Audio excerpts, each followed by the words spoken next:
창세기 13장 1절부터 18절입니다. 강연 기도하겠습니다. 하나님, 우리가 시간에 말씀을 묵상합니다. 이 말씀을 통해서 아버지의 마음을 배우고 주께서 원하시는 삶을 우리도 살아낼 수 있도록 힘을 주시옵소서. 다가며 예수님의 이름으로 기도하옵나이다. 아멘.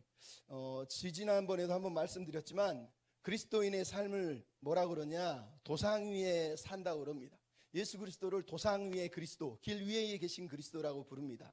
그러므로 우리 또한 예수님이 나를 따르라 했으니 우리도 그 길 위에서 예수님을 따라서 걸어가는 거예요. 그리스도인이라고 하는 단어가 사도행전에 보면 나오는데 그 도를 따르는 사람들이 그리스도인이란 그 도를 따르는 거예요. 그 도가 뭐예요? 예수님을 말하는 거예요. 예수님이 가르치신 내용, 예수님이 살아난 방식, 삶의 방식을 따라서 우리도 예수님처럼 산다, 이런 뜻이 그리스도인이다라는 뜻이에요. 그래서 유진 피터슨이라고 하는 목사님이 돌아가셨는데 기독교인의 삶은 두 가지로 정의할 수 있다. 우리는 제자이고 우리는 순례자라는 거예요. 이 두 가지가 우리를 정의한다는 거예요. 그러니까 우리가 하나님을 따라간다는 건 하나는 우리가 제자가 되기 위해서, 제자이지만 더 성숙하기 위해서, 또 하나는 순례자이기 때문에 천성을 향한 순례자로서 주님을 따라가는 사람들이다, 이렇게 얘기를 하고 있어요. 단지 따라가는 게 목적이 아니에요. 그 따름을 통해서 주님이 원하는 사람이 되는 것이 목적이란 말이에요. 그래서 데이비드 브록스라고 하는 뉴욕타임즈 칼럼니스트가 책을 하나 썼는데 두 번째 산이라고 하는 책을 썼어요. 이 책의 내용을 보면 이분이 이런 얘기예요. 우리 모두는 평생을 첫 번째 산에 머물려고 한다. 첫 번째 산은 내가 뭔가를 성취하고 재능을 발휘하고 성공을 추구하는 산이라는 거예요. 성공을 위해서 계속 올라간다는 거예요. 근데 결코 만족하지 못한다는 거예요. 근데 이 사람들이 나중에 두 번째 산에 오르게 된다는 거예요. 어떨 때? 계곡으로 떨어졌을 때. 계곡이 어디냐? 자기 자신이 누구인지를, 내가 어떤 사람인지를 철저히 처절하게 깨닫고 나면 그때부터 두 번째 산에 오르게 된다는 거예요. 첫 번째 산에는 성공을 위해서 미친 듯이 달려갔다면 두 번째 산은 성장하기 위해서, 내가 어떤 존재로 성장해야 되는지를 깨닫기 위해서, 그전에는 물질이 행복이라고 믿었지만 이제는 물질적인 행복이 아니라 진짜 행복, 영적인 행복을 위해서 두 번째 산으로 올라간다는 거예요. 우리 모두는 두 번째 산으로 올라가야 된다라는 걸 말하고 있는 거예요. 여러분, 히브리서에 우리에게 뭐라고 말합니까? 히브리서 12장 1절 2절에 우리에게 구름같이 허다한 증인들이 있다는 거예요. 그 증인들이 하늘에서 우리를 보면서 우리가 오늘 가고 있는 믿음의 경주를 열심히 잘하라고 응원하고 있다, 박수치고 있다, 이렇게 얘기를 하고 있어요. 여러분, 우리 모두는 믿음의 경주를 하고 있는 거예요.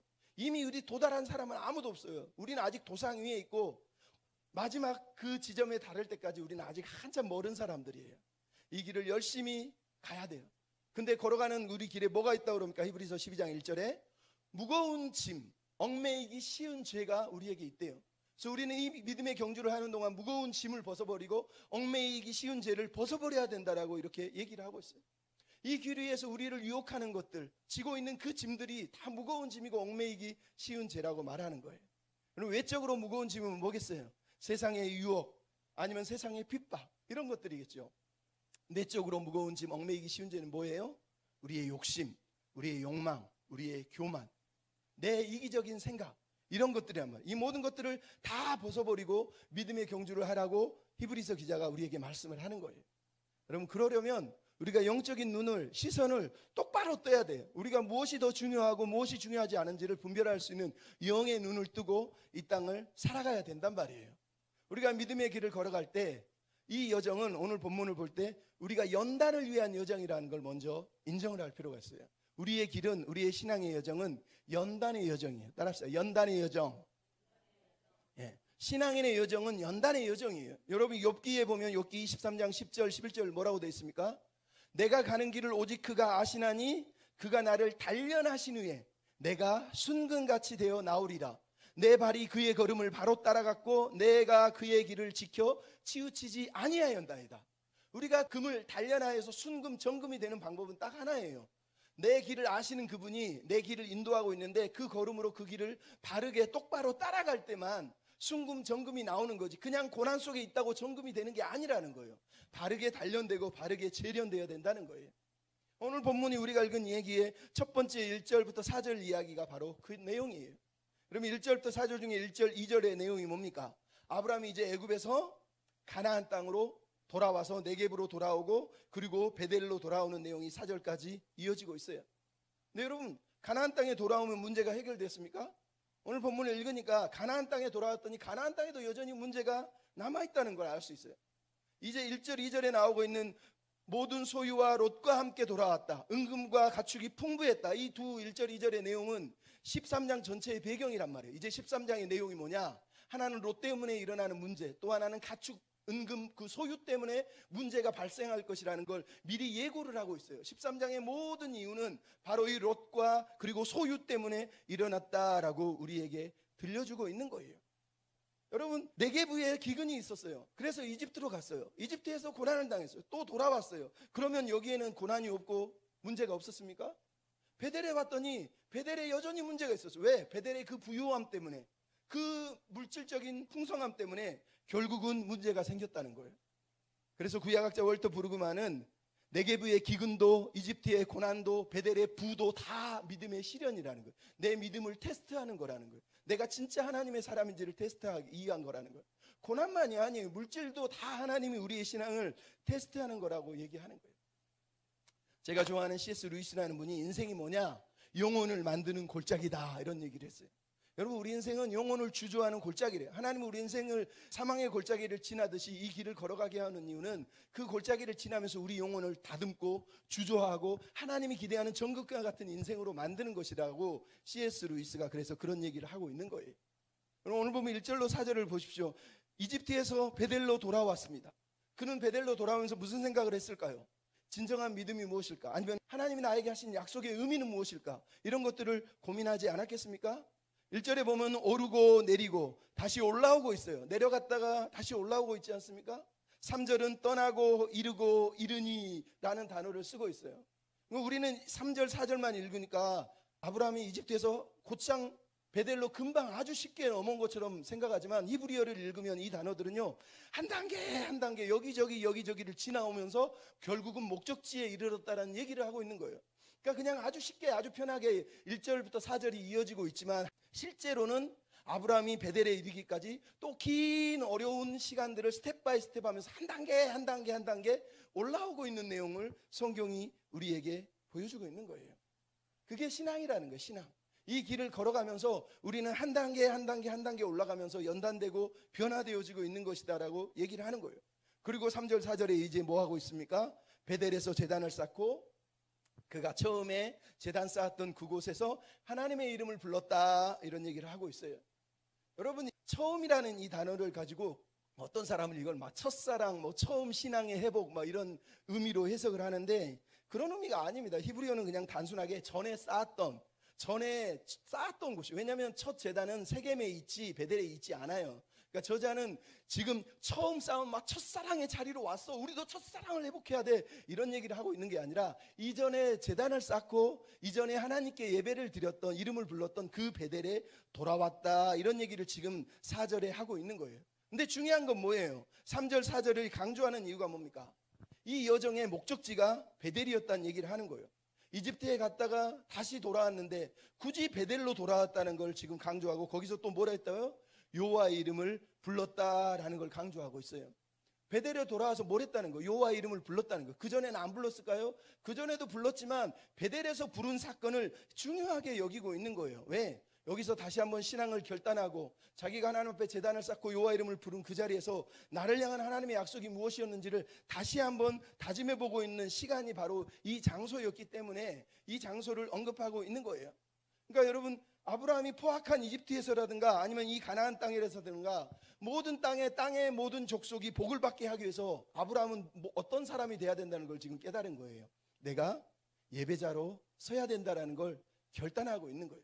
이집트에 가서든 가나안 땅에 있어든 결국은 내가 예배자로 서지 않는 한 결코 땅의 족속에게 축복을 줄 수 없는 존재라는 걸 다시 한번 확인하고 있는 모습이 오늘 보면 4절에 나오고 있는 거예요. 나가서 여러분 생각해 보십시오.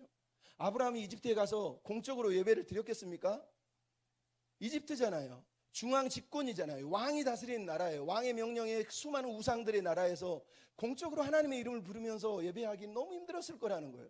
하지만 가나안 땅은 어떻습니까? 소도시와 작은 마을들로 이루어졌기 때문에 무척 신앙이 자유로운 곳이란 말이에요. 그러니까 이곳에 돌아와서 하나님 앞에 제단을 쌓고 여호와 이름을 불렀다. 이 말은 아브라함이 얼마나 예배를 드리면서 감격하고 기뻐하고 행복해하고 있는지를 우리가 상상해 볼 수가 있는 거예요. 하나님의 이름을 부르고 예배하고 싶지만 속으로 끙끙거리며 몰래 장막에 숨어서 예배한 사람이 이제는 그냥 밖에서 제단을 쌓고 하나님 앞에 감사하고 예배를 하고 있는 거죠. 하나님께 감사한 거예요. 이 모든 고난의 시간과 어려운 시기를 지나서 여기까지 다시 돌아오게 하신 하나님 고맙습니다 이러면서 감사의 예배를 드리고 있는 거예요. 근데 여러분, 이 구절이 왜 중요하다고 그랬습니까? 베델에서 이집트로, 다시 이집트에서 베델로 돌아오는 이 모든 여정은 출애굽 세대와 바벨론 포로 귀환하는 사람들에게 엄청난 교훈을 주고 있어요. 이 본문을 읽으면서 출애굽 세대는 어떤 세대입니까? 베델에서 야곱과 함께 지내다가 이집트로 들어갔다가 이집트에서 다시 베델로 돌아왔던 그 가나안 베델로 돌아가려고 하는 그 출애굽 첫 세대들이 이 본문을 읽으면서 무슨 생각을 하겠습니까? 하나님이 결국은 우리를 다시 한번 그 베델 땅으로, 야곱이 예배했던 그곳으로, 아브라함이 예배했던 그곳으로 우리를 돌아오게 하실 거라는 거예요. 바벨론 포로는 어떻습니까? 야곱이 베델에서 하란으로 갔다가 다시 베델로 돌아왔단 말이에요. 이스라엘 백성도 나중에 베델에서 바벨론으로 갔다가 다시 베델로 돌아올 거란 말이에요. 그러니까 바벨론 후에 이 세대들도, 바벨론 세대들도 이 본문을 읽으면서 하나님이 결국은 우리를 다시 베델이 어디냐고, 하나님의 이름을 부르며 하나님 앞에 예배할 수 있었던 그곳으로 우리를 돌아오게 하실 거야 라고 하는 그런 어떤 사모함으로 이 본문을 읽을 수밖에 없단 말이에요. 근데 더 중요한 게 뭐예요? 왜 우리를 돌아오게 하셨냐는 게 더 중요한 거예요. 왜 하나님은 우리를 출애굽시키고 왜 우리를 바벨론 포로에서 돌아오게 하시죠? 오늘 본문이 말하잖아요. 하나님을 예배하려 하려고, 하나님을 예배하게 하려고, 하나님은 우리를 구원하신 이유도 마찬가지, 예배자로 삼으시려고 우리를 부르시는 거예요. 여러분, 출애굽기에 보면 출애굽 8장 1절에 모세가 바로에게 찾아가서 하나님이 말씀하셨습니다. 내 백성을 다 보내려 하셨습니다. 왜? 그들이 나를 섬길 것이고 나를 예배하게 하기 위해서 하나님이 구원해 주셨다라고 얘기하는 거예요. 에스라서에 보면 에스라 1장 1절부터 4절에도 똑같은 말이, 이번에는 바벨론 포로에서 돌아오는 사람들에게 바하사왕 고레스가 이런 얘기합니다. 여호와께서 나에게 말씀하시기를 에레미야의 예언대로 너희를 너희 고향으로 돌아가라 했으니 너희는 모두 고향으로 돌아가서 예루살렘에 성전을 짓고 거기서 은과 금과 물건과 짐승을 가져가서 하나님께 영광을 돌려라, 이렇게 얘기하는 거예요. 그러니까 여러분, 출애굽 세대나 바벨론 포로에서 돌아온 세대나 다 똑같아요. 왜 하나님이 돌아오게 하셨어요? 예배하게 하시려는 거예요. 예배하게 하시려는 거. 그냥 막 자유롭게 살라고 부른 게 아니라, 단순한 자유를 외친 게 아니라 예배자로 부르신 거예요. 부동산 축복을 주기 위해서 이 땅에 부른 게 아니라 예배자로 삼기 위해서 부르신 거란 말이에요. 오늘 본문에 하나님이 은과 금과 가축을 다 주셨대요. 왜 주셨다고요? 하나님께 예배하게 하려고 주신 거란 말이에요. 이 마음을 배우게 하시려고 하나님이 이 믿음의 여정에 아브라함을 지금 이집트로 데려갔다가 다시 베델로 끌고 오시는 이유란 말이에요. 너희는 왜 내가 너를 부른지 아느냐? 예배자로, 하나님을 인정하는 자로 살기를 원한다, 이런 뜻이에요. 여러분, 우리가 그런 예배자의 삶을 이 연단 과정 가운데 살아내야 되는 거예요. 오지영 목사라고 하는 분이 옛날에 미국에서 어떤 남자 어르신, 나이가 많으세요. 혼자 사는 어르신을 만났는데 그분이 자기에게 하는 말을 듣고 너무너무 은혜를 받았어요. 뭐라고 그러냐면, 세월이 지날수록 내가 모르는 게 너무 많다는 것을 느낍니다. 젊을 때는 아는 것이 많다고 생각했는데 큰 착각이었죠. 내 힘으로 삶을 잘 영위할 수 있으리라 자부했던 것도 어리석었고요. 내 삶을 이끌어준 것은 뒤에서 은밀히 일하시는 주님의 손길이었어요. 시련과 아픔을 겪으면서 나는 이제 육신도 마음도 연약해진 노인이 되었지만 놀랍게도 이 연약함이 주님을 더욱 의지하게 하고 전에 없던 믿음을 갖게 해주는 것 같아요. 나의 연약함이 이제는 나의 믿음의 선행 조건이 된 셈이지요. 내가 약할 때가 강함이라는 구절이 요즘 너무 마음에 와닿습니다. 지금부터 남은 생을 주님과 함께 잘 마무리하고 삶의 경주를 훌륭하게 마치고 사랑스러운 로즈와 함께 본향으로 돌아가고 싶습니다, 이런 고백을 하더라고요, 그 할아버지가. 그래서 이 목사님이 너무 부럽습니다, 저도 그렇게 살고 싶어요 라고 했어요. 그랬더니 그 할아버지가 한 번 더 얘기했어요. 아무도 주님께 합당한 사람은 없어요. 그저 보혈을 흘려주신 주님을 믿을 때 우리에게 담대함을 얻을 수 있는 것입니다. 한 살이라도 젊을 때 더 많이 기도하고 영적으로 깨어 있어야 합니다. 그래야 충분히 사랑할 수 있고 감격할 수 있는 거예요, 이렇게 말하더라는 거예요. 여러분, 하나님을 삶 가운데, 연단 가운데 만나서 하나님이 전부라고 믿는 예배자가 되면 이렇게 고백하는 거예요. 그래서 말하는 거, 한 살이라도 젊을 때 하나님을 똑바로 믿으라고.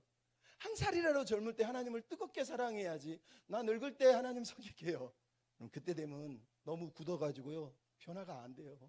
생각도 굳고 몸도 굳고 마음도 굳고. 한 살이라도 젊을 때 더욱 하나님을 예비하는 자가 됐으면 좋겠습니다. 두 번째로 이 여정은 성장을 위한 여정이라는 거예요.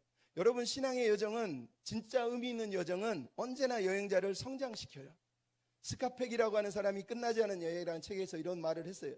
여행의 목적은 성공이나 성취가 아니라 성장과 성숙에 있다. 여러분, 맞아요. 모든 여행이, 진짜 여행은 항상 자기를 변화시키고 성장시키는 거라는 걸 여러분 알 수 있어요. 출애굽 후에, 여러분 오늘 본문에 이집트에서 출애굽에서 돌아온 4절에 아브라함은 제단을 쌓고 하나님께 감사를 드렸어요. 아브라함만 드렸을까요? 아브라함이 족장이면 가족들이 다 드렸을 거예요. 누가 있어요? 롯도 함께 예배를 드리고 하나님께 감사를 했을 거라는 거예요. 그런데 오늘 본문은 문제가 뭐예요? 그러나 이 모든 여정을 마치고 돌아왔는데, 두 사람이 예배도 같이 드렸는데 두 사람이 결국은 다른 길을 선택하고 서로 분리되어서 헤어지는 일이 이제 벌어지는 이야기가 오늘 본문에 등장하고 있다는 거예요. 그럼 이 본문이 왜 중요합니까? 아브라함의 문제가 하나 있고 하나는 롯의 문제가 있어요. 아브라함의 문제는 뭐냐? 아브라함은 자녀가 없었기 때문에, 사라가 아이를 낳을 수 없었기 때문에 자기 조카 롯을, 자기 형 하란이 죽고 나서 어려서부터 이 조카 롯을 자기 아들을 놓쳤단 말이에요. 상속자로 삼으려고 지금까지 데리고 다녔던 거예요. 그래서 롯이라고 하는 이 아이를 상속자라고 생각했기 때문에 포기할 수가 없었어요. 그래서 이 아이에게 집착을 하고 어떻게 해서든지 이 아이를 내 상속자로 만들어야지 하는 마음을 가지고 그동안 롯을 케어한 거예요. 근데 이 사건을 통해서 하나님은 너의 상속자는 롯이 아니라 내가 줄 다른 아이다라는 걸 알려주시기 위해서 이 사건을 통해서 아브라함에게서 롯을 떼어내는, 말 그대로 내려놓게 하시는, 포기하게 하시는, 자기 꿈, 자기 계획, 자기 집착을 내려놓게 하시는 일이 오늘 이 본문을 통해서 나오고 있는 것을 알 수 있어요. 또 하나는 롯의 문제예요.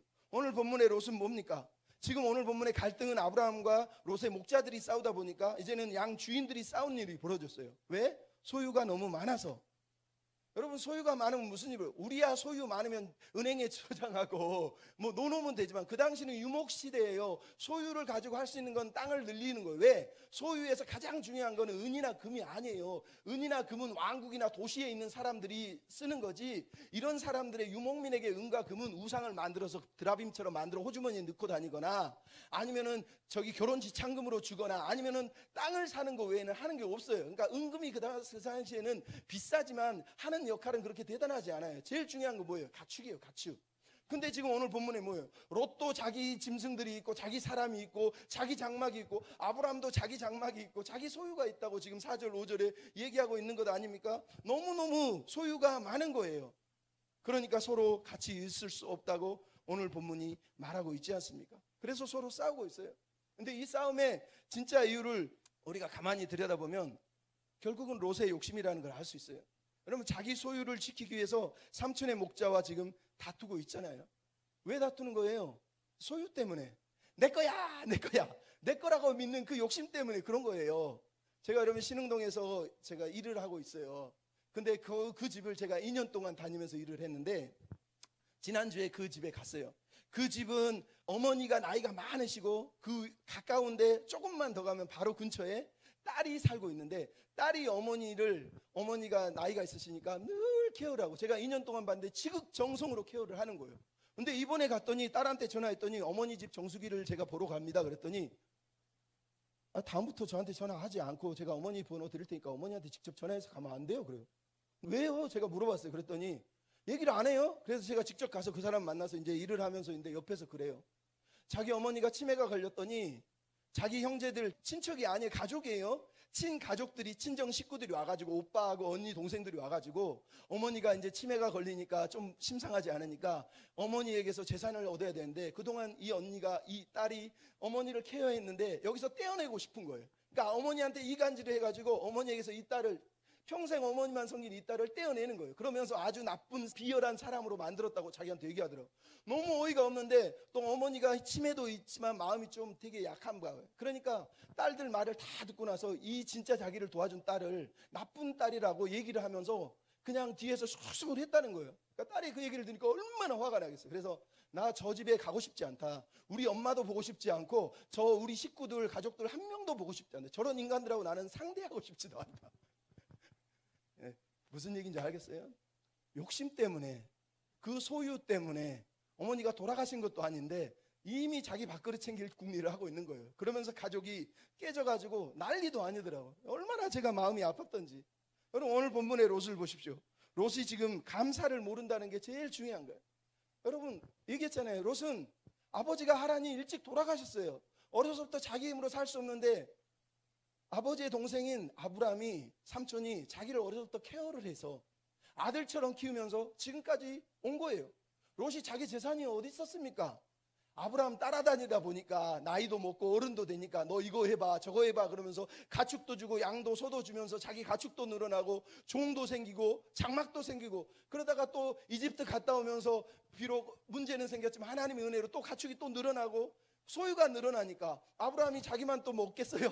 떼어서 줬을 거 아니에요. 그러니까 오늘 본문에 소유나 늘어난 게 다 아브라함 덕택인 거예요, 말 그대로. 근데 롯은 지금 무슨 생각해요? 내가 뭔가 생기니까 물건이 하나 생긴 거잖아요. 내 거라고 한 게 하나 생긴 거잖아요. 그러니까 욕심이 생기는 거잖아요. 아브라함이 없었으면 절대 누리지 못했을 걸 자기가 이제 누리면서 아브라함께 부러웠고 아브라함께 시기가 나는 거예요. 더 많이 가지고 싶으니까. 여러분 삼촌과 조카 사이에 어떻게 이런 일이 벌어질 수 있냐고요. 인간이란 존재가 그런 거예요. 인간은요 도무지 은혜를 좋아하지 않아요. 우리는 은혜 교회에서 떠들지만 실제로 우리가 은혜를 너무 싫어요. 왜? 내가 은혜로 받는 게 싫은 거예요. 왜냐하면 내가 노력해서 내가 성취해서 내가 수고한 것을 인정받고 싶은데 자꾸 은혜로 주니까 나는 그런 은혜가 싫은 거예요. 그럼 그게 우리 인간이에요. 그게 롯이고 그게 우리란 말이에요. 그래서 교회에서도 맨날 그래도 은혜 소리치지만 율법주의 공로주의가 판치는 이유가 나 하나님 앞에 인정받고 싶은데, 내가 기도하고 헌금하고 수고한 걸 인정받고 싶은데 자꾸 하나님 은혜라네, 내가 내 힘으로 한 게 아니라네, 아무것도 나는 자격이 없다네. 그게 싫은 거예요. 겉으로는 은혜 그러면서 속으로는 그게 너무 싫은 거란 말이에요. 그게 우리 인생 아니에요? 여러분 루아나 아유리가 지금은 지금도 벌써 장난감 주면은 지 것도 아닌데 엄마가 돈 들여서 줬는데 벌써부터 내 거 되니까 내 거야 그러면서 막 언니하고 싸우고 할머님이 와 막 이러면서 싸우는 거 아닙니까? 그게 우리 인간이란 말이에요. 인간. 여러분 그렇게 감사를 모르는 거예요. 지금 롯의 모습이 딱 그 모양 아닙니까? 우리도 그렇게 살면 안 돼요. 여러분 우리가 왜 여기 있습니까? 하나님의 은혜 때문에 있는 거예요. 여러분 롯이 복을 받은 건 아브라함 옆에 붙어 있어서예요. 우리가 복을 받은 건 예수님 옆에 붙어 있기 때문이에요. 예수님 없는 사람 아무도 그 은혜를 모른다니까요. 그게 은혜인 줄 알아야 되는데 모르지 않습니까? 더 큰 문제가 뭐예요? 오늘 본문 7절에 보면 7절에 가나안 사람과 브리스 사람이 그 땅에 같이 있었다는 거예요. 여러분 이 말만 들으면 이게 무슨 말이지 그러겠지만 야샬의 책이라고 하는 것에 보면 이런 내용이 나와요. 아브라함의 목자들과 롯의 목자들이 같이 풀을 뜯어 먹는데 재산은 틀린데 한 곳에서 뜯기엔 너무 땅이 좁은 거예요. 서로 다투다 보니까 롯의 목자들이 안 되겠다, 아브라함의 땅 말고 다른 땅으로 가자면서 이방인 브리스와 가나안 사람들의 목초지를 침범을 해서 거기서 양을 키우는 거예요. 그러니까 가나안 사람들이 이걸 보고 화가 나가지고 아브라함에게 찾아와서 아니 어떻게 당신 조카가 내 땅에 와가지고 우리 양들이 먹을 걸 뜯어먹게 하냐 그러면서 막 화를 냅니다.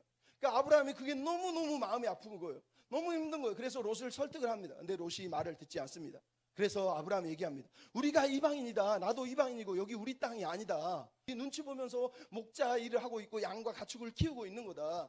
근데 어떻게 너는 저 사람들에게 나를 비열한 사람으로 만드냐? 너 어떻게 그럴 수 있느냐? 왜 너 때문에 내가 저 사람들에게 걸림돌이 되게 만드냐? 그러면서 분노를 하는 내용이 나온단 말이에요. 즉 이 롯과 롯의 목자들의 욕심 때문에 이방인들에게 전혀 덕이 되지 못하는 삶이 벌어지고 있었다는 얘기예요. 아브라함을 하나님 뭐라고 불렀어요? 축복의 통로로 부른 거예요. 근데 지금 축복의 통로가 되고 있습니까? 가나안 사람, 브리스 사람들이 지금 아브라함과 롯이 싸우는 것도 모자라서 이제 싸우다가 자기들 땅까지 침범하고 있는 모습을 보고 있는 거예요. 그게 아브라함에게는 너무너무 힘들었다라고 얘기하는 거예요. 그래서 아브라함이 결국은 롯을 떠나보내기로 결정을 했다는 거예요.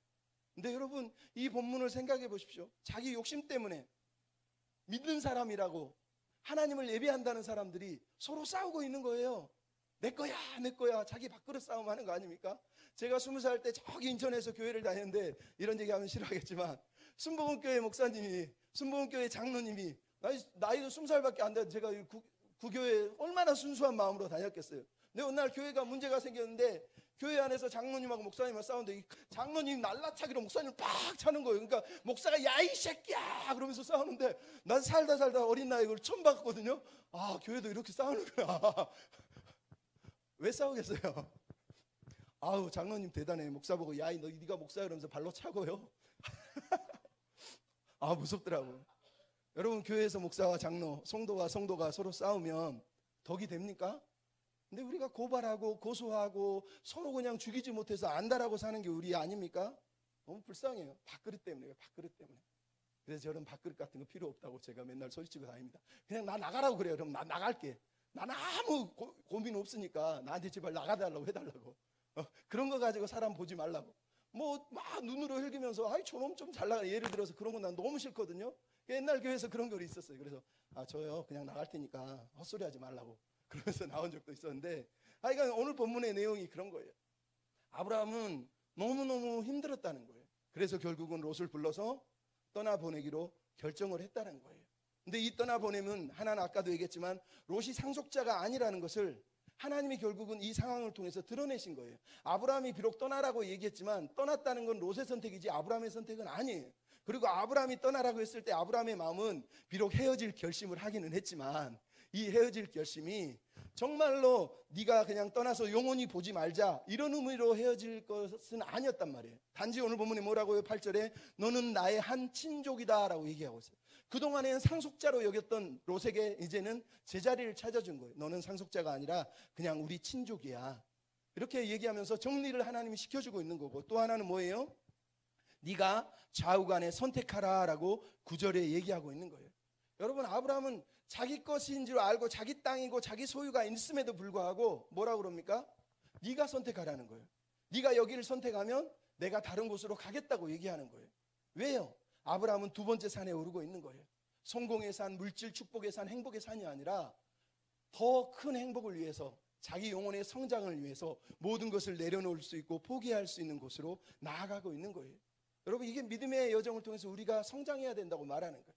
우리가 성장하면 성장할수록 성장한 사람은 욕심부리지 않아요. 움켜쥐지 않아요. 근데 나이 들면서 계속 움켜쥐는 사람들은 성장하는 게 아니에요. 이 어린아이 같은 거예요. 계속 아직도 자라지 못한 믿음 가지고 막 움켜쥐려고 하는 거 아닙니까? 그게 불행한 거예요. 여러분 야샤랴 책에 보면 아브라함이 롯을 떠나보내면서 이런 얘기를 해요. 네가 나를 떠나는 거를 두려워하지 마라. 만일 누군가 너를 다치게 하면 나한테 얘기해라. 내가 너의 일을 그에게 갚을 것이다. 그러니까 너무 걱정하지 말고 그냥 네 편한 대로 떠나라. 이렇게 얘기하는 걸 봐요. 그러니까 아브라함은 갈등 속에서 막 미워하며 떠나게 만들고 있는 것이 아니라 화해하면서 아주 편안하게 떠날 수 있도록 모든 환경을 사실 만들어주고 있는 거예요. 네가 어디를 선택하든 네가 원하는 거 다 해. 이렇게 말하면서 지금 선택권을 롯에게 줬다는 걸 오늘 우리가 보고 있잖아요. 여러분 이게 성장하는 사람이에요. 네, 여러분 이런 성장 속에서 롯은 성장했을까요? 오늘 본문의 롯은 10절부터 13절에 뭐가 나옵니까? 롯의 선택, 롯의 시선, 롯이 무엇을 보고 있고 무엇을 중요하게 여기고 있는지를 롯의 탐욕과 롯의 방향성이 오늘 본문 속에 등장해요. 오늘 본문에 보다라는 단어, 동으로 옮기다는 단어가 다 어디서 나와요? 선악과에서 죄를 범할 때 선악과를 쳐다보고 그 다음에 죄를 범한 다음에 동쪽으로 옮기고 그 다음에 가인 족속들이 동쪽으로 옮기고 그 다음에 바벨탑을 쌓은 사람들이 동쪽으로 옮기고 지금 눈으로 보고 동쪽으로 옮기고 이 말들은 다 무슨 뜻이에요? 하나님으로부터 떠나는 사람들의 전형적인 모습이에요. 롯이 지금 뭐 하고 있는 거예요? 약속의 땅에서 하나님의 약속의 백성으로 살 수 있는데 스스로 선택해서 약속의 자녀의 길을 포기하고 하나님의 약속의 백성의 길을 이탈해서 떠나고 있다라고 얘기를 하고 있는 거예요. 여러분 비참하지 않습니까? 아브라함도 이집트 갔고 롯도 이집트 갔어요. 둘 다 이집트를 경험했단 말이에요. 근데 아브라함은 이집트에 돌아온 다음에 뭘 하고 있는 거예요? 이집트의 그 폭압과 압제를 겪으면서 하나님 없이는 살 수 없구나. 나의 인생은 나그네인데 하나님 없이는 못 살지라고 말하면서 하나님을 예배하는 예배자의 길을 가고 있어요. 근데 롯은 이집트에서 돌아온 다음에 하나님을 선택한 것이 아니라 이집트의 그 문화와 그 부와 그 화려함들이 너무너무 좋았다는 거예요. 나도 저런 부와 행복을 누리고 싶어라고 그 눈에 이미 그것을 담아두고 왔다는 거예요. 그러니까 예배자로 예배하겠다고 서 있지만 그는 두 마음을 가진 사람이라는 걸 우리가 알 수 있는 거예요. 그래서 뭐라고 그러니까 처음에는 소알 땅이라고 하는 곳을 쳐다봤지만 나중에는 결국은 소돔 땅에 이르렀다라고 12절에 얘기하지 않습니까? 그 소돔 땅, 소돔과 고모라가 있는 그곳이 여호와의 동산 같았고 애굽 땅과 같이 물이 막 넉넉했다는 거예요. 실제로 여러분 소돔 땅이나 소알 땅은 저 북쪽에서 요단강 물이 흘러서 나오고 샘물들이 넘쳐나기 때문에 물에 대해서 걱정을 안 했기 때문에 아주 풍요로운 땅이었어요. 그러니까 롯이 볼 때는 애굽과 같은 곳을 찾으면서 거기다가 핑계를 대면서 여호와의 동산 같다라고 핑계를 대고 소할 땅을 쳐다보고 결국은 목적지인 소돔까지 갔다고 얘기하고 있는 거예요. 조금씩 오늘 본문에 뭐라고 그럽니까? 그가 작은 지역 도시들에 머물렀다가 마지막에 소돔에 이르렀다는 거예요. 무슨 얘기예요? 야금 세상 것을 하나씩 취하면서 이 정도는 괜찮지, 또 하나 취하고 이 정도는 괜찮지, 또 하나 취하고 이 정도는 괜찮지, 이러면서 계속해서 자기가 취하는 걸 합리화하면서 마지막에는 소돔 땅에 딱 들어가서 거기에 앉았다고 얘기하고 있잖아요. 근데 이 소돔과 고모라가 어떤 땅이에요? 하나님이 보실 때 죄악이 간영한, 여호와 앞에서 죄악이 아주 간영한 땅이라고, 아주 타락한 땅이라고 오늘 본문이 결정을 내리고 있지 않습니까? 근데 거기를 택한 거예요. 왜? 자기 마음이 그걸 더 좋아했기 때문이잖아요. 눈을 들어보다, 이 눈을 들어라고는 히브리어 단어가 뭐냐면요, 사람이 멀리 발 뒤꿈치를 듣고 멀리 쳐다볼 때 이거를 눈을 들어라고 얘기하는 거예요. 무슨 얘기냐? 자기가 자기 인생을 전망해보고 계획해보고 내가 원하는 삶을 찾기 위해서 노력할 때 눈을 들어 이렇게 표현하는 거예요. 그러니까 롯은 하나님이 필요한 사람이 아니에요. 내가 내 인생을 계획하고 전망을 다 바라보고 준비하고 사는 사람이었다라고 오늘 본문이 말하고 있는 거예요. 그러면서 뭐라고 그런다고요? 에덴의 기쁨과 애굽의 기쁨을 똑같은 것이라고 얘기하는 거예요. 에덴의 기쁨은 애굽의 기쁨하고 똑같아. 에덴 동산이나 애굽이나 똑같아. 이렇게 얘기하는 거예요.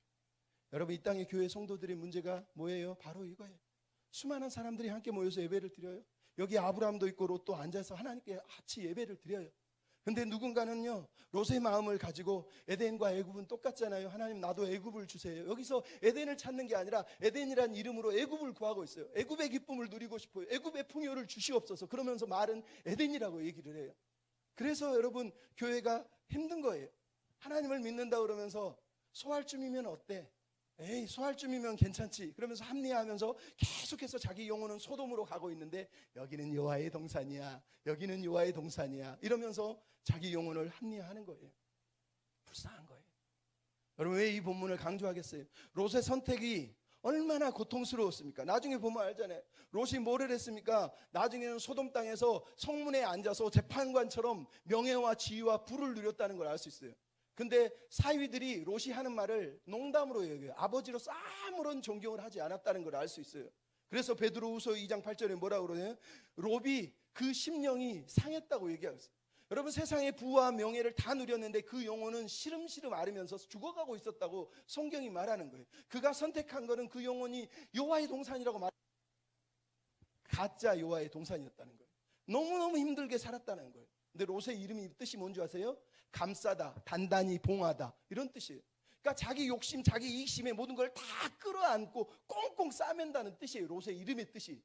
평생을 자기를 위해서 꽁꽁 싸매고 내 거야 하고 사는 사람이 롯이었다라고 성경이 우리한테 말씀을 하는 거예요. 그래서 여러분, 그렇게 살면 안 돼요. 이 본문이 왜 중요합니까? 출애굽 세대에게 말하는 거예요. 여러분, 출애굽기를 읽어보면 알잖아요. 이스라엘 백성이 출애굽에서 돌아왔는데 뭐라고 그래? 백성들이 나중에 먹을 게 없으니까 애굽이 좋았는데, 애굽에 먹을 게 많았는데, 애굽에는 아주 좋았는데 여기 너무 힘들어. 그럼 똑같은 얘기, 롯이나 출애굽 사람들이나 똑같다는 거예요. 왜? 애굽이 여호와의 동산 같았다는 거예요. 애굽이 너무 좋았다는 거예요. 여러분, 우리가 애굽을 여호와의 동산이라고 착각하는 그 순간 우리는 불쌍해지는 거예요. 근데 여러분, 오늘 본문에 무슨 일이 벌어졌어요? 롯이 떠난 다음에 하나님이 아브라함에게 나타났다고 14절로 18절에 얘기하고 있어요. 그리고 똑같이 얘기하죠. 너는 눈을 들어라고 14절에 얘기합니다. 롯은 자기 스스로 세상을 자기 마음대로 결정하려고 눈을 들었지만 이번에는 하나님이 아브라함에게 너는 눈을 들어 그러면서 하나님이 아브라함의 시선을 눈을 들어서 보게 하나님이 주도하고 있다는 게 중요한 거예요. 롯은 내가 내 인생을 내 마음대로 끌고 갈 거야라는 자기 인생의 시선으로 세상을 보지만 아브라함은 하나님이 보여주시는 것을 보는 하나님의 시선을 지금 취하고 있다는 걸 오늘 우리가 볼 수 있단 말이에요. 그러면서 뭐라고 그럽니까? 너에게 약속했던 그 땅 그리고 그 자손을 다 주겠다라고 티끌처럼 많게 해주겠다고 15절 16절에 얘기하고 있지 않습니까? 여러분, 이게 예배의 자리에서 우리가 만나는 건 새로운 꿈과 새로운 비전이 아니라 이전부터 계속 말씀하셨던 하나님의 계획과 뜻이 다시 확증되는 자리가 이 자리예요. 예배 자리는 내가 계획하고 롯을 내가 포기할 수 없어 하는 그런 모든 인간적인 욕망과 집착을 다 내려놓고 하나님만 바라보고 의지하는 자리가 예배자의 자리예요. 하나님이 그 자리에 서게 하시려고 우리를 부르시는 거예요. 그 자리에 서서 우리가 할 일은 그래서 하나님이 보게 하시는 걸 보는 거예요. 오늘 본문이 뭐라고 그랬어요? 17절에 너는 이 땅을 종과 행으로 두루 다녀보라. 아브라함이 다녔을까요? 안 다녔을까요? 안 다녔죠. 왜? 이미 다 다녔잖아요. 이 본문이 말하는 건 아브라함 보고 네가 야 저기저기 다 두루 다녀봐 내가 다 줄게 이런 뜻입니까? 아니요. 그 말은 거꾸로 돌리면 네가 이미 두루 다 다녀봤잖아. 이거 다 네 거야. 이런 뜻이란 말이에요. 그러니까 하나님이 약속을 사실은 확증하고 있는 거예요. 근데 두루 다니다는 단어는 뭐예요? 발로 밟다는 뜻이에요. 실제 의미는. 발로 밟다는 게 뭐예요? 늘 얘기하잖아요. 발로 밟는 건 내 거라는 뜻이에요, 실은. 근데 하나님이 지금 네가 네 발로 밟아봐.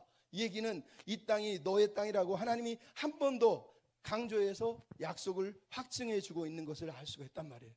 근데 더 중요한 단어가 이제 18절에 나오죠. 이에 아브라함이. 여러분 이게 왜 중요합니까? 우리가 앞에 보면 롯이 뭐라고 그랬습니까? 이에 롯이라고 말하면서 10절에 이에 롯이 눈을 들어 이렇게 돼 있어요.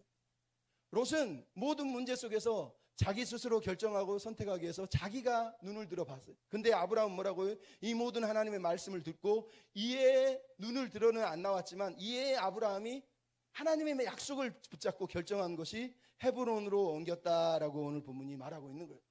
여러분 헤브론이 무슨 뜻일까요? 헤브론은 연합이라는 뜻이에요. 교제라는 뜻이에요. 마므레는 무슨 뜻일까요? 열렬한, 뜨거운, 강렬한 이런 뜻이에요. 지금 아브라함이 뭘 선택한 거예요?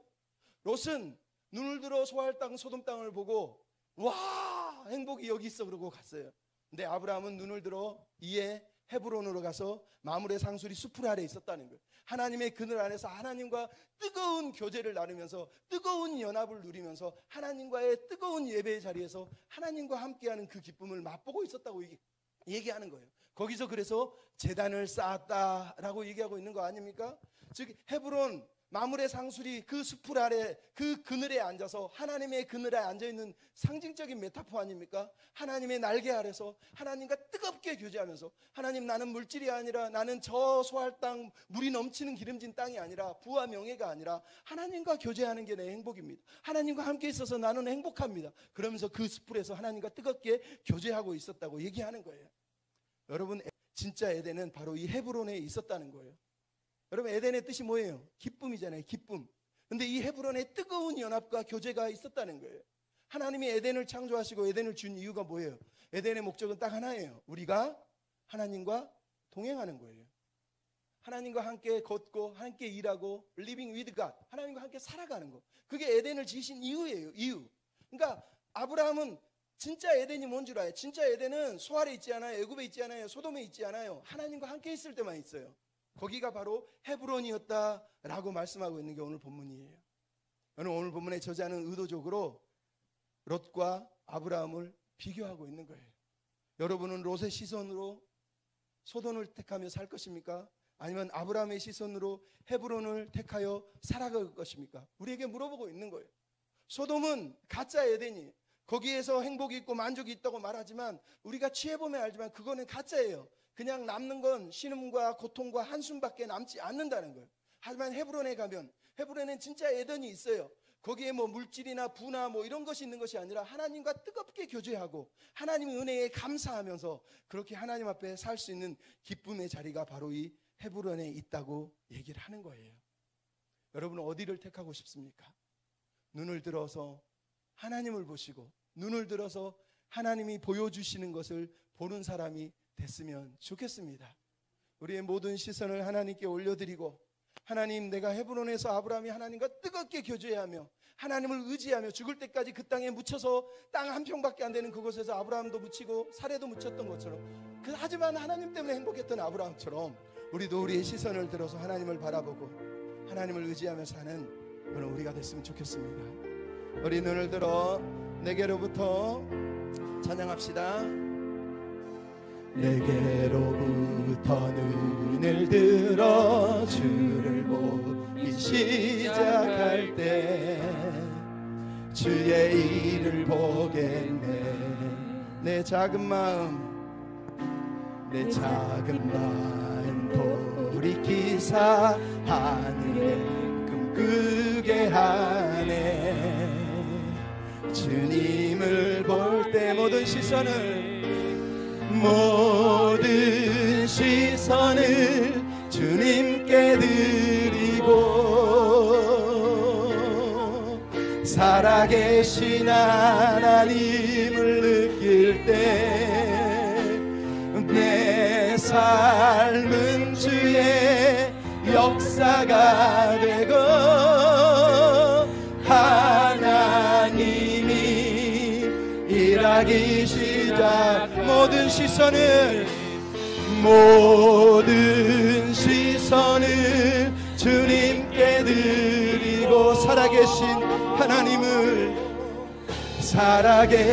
하나님을 느낄 때 내 삶은 주의 역사가 되고 하나님이 일하기 시작 모든 시선을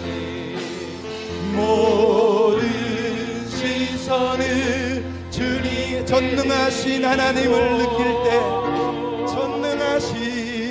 전능하신 하나님을 느낄 때 세상은 주의 나라가 되고 하나님이 일하기 시작 한 번 더 모든 시선을 주님께 드리고 전능하신 하나님을 느낄 때